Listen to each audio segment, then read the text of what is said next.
80 करोड़ गरीबी से करते हैं हाहाकार, 100 करोड़ बेरोजगार, 120 करोड़ महंगाई से लाचार, दुखी सब परिवार फिर भी कहते हैं उनका परिवार। जी की सेवा की। आज भी मैं माननीय प्रधानमंत्री जी का शुक्रगुजार हूँ और मैं आज भी वो देश के नेता हैं, बड़े नेता हैं, लेकिन हमारी पार्टी के साथ और व्यक्तिगत रूप से हमारे साथ नाइंसाफी हुई, इसलिए मैं भारत सरकार के कैबिनेट मंत्री से मैं त्याग पत्र देता हूँ। नमस्कार, मैं काजल कुमारी, आप देख रहे हैं ट्रेंडिंग न्यूज। आइए आपको हम मिलवाते हैं वीआईपी पार्टी के युवा नेता शंकर चौधरी जी से। कुछ दिनों से नाराज चल रहे पशुपति पारस जी मंत्री पद से इस्तीफा दे दिए, आखिर क्यों? काजल जी बहुत बहुत धन्यवाद, ट्रेंडिंग न्यूज़ भारत का भी और ट्रेंडिंग न्यूज़ भारत के सभी दर्शकों का भी। जैसा कि आप देख रही हैं कि अभी बिहार की राजनीति में बहुत उथल पुथल मची हुई है और कहीं ना कहीं सीटों को लेकर और अपने पद को लेकर लोग बहुत ही ज़्यादा चिंतित हैं और इधर उधर भाग दौड़ कर रहे हैं।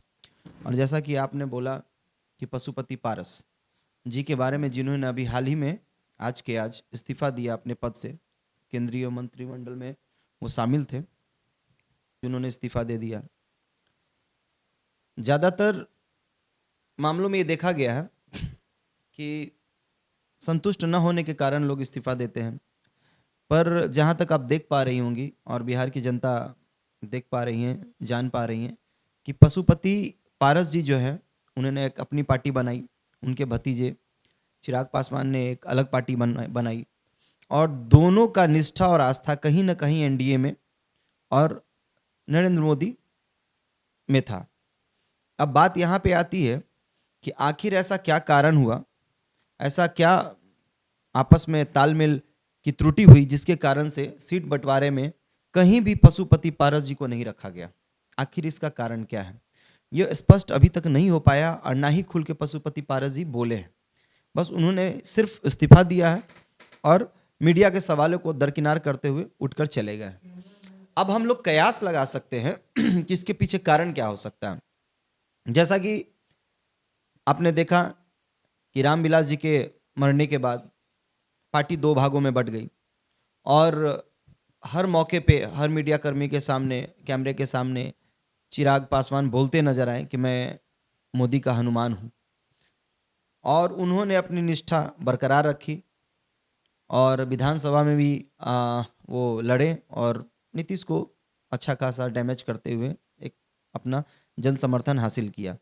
अभी बात ये आ रही है कि गार्जियन, चाचा और भतीजे की जो लड़ाई है, उसमें कहीं ना कहीं आप देखिए कि भतीजे को 5 सीट दिया गया और चाचा को एक भी नहीं दिया गया।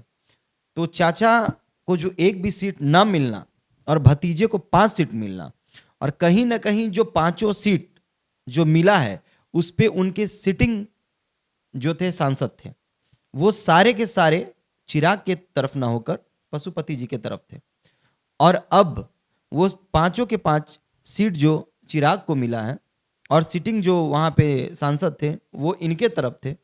तो अब देखना बहुत दिलचस्प होगा कि आगे की रणनीति क्या होती है चाचा और भतीजे की, और उसके बाद पशुपति पारस जी कहीं ना कहीं दरकिनार करे गए हैं, उनकी अनदेखी की गई है, तो उनका रणनीति क्या होता है, आगे का स्टेप क्या होता है, ये कहना बड़ा मुश्किल है। अब वो राजद के साथ जाते हैं या खुद इंडिपेंडेंट चुनाव लड़ते हैं या कुछ सीटों पे वो खुद अपना उम्मीदवार उतारते हैं, ये कहना भी बहुत मुश्किल होगा।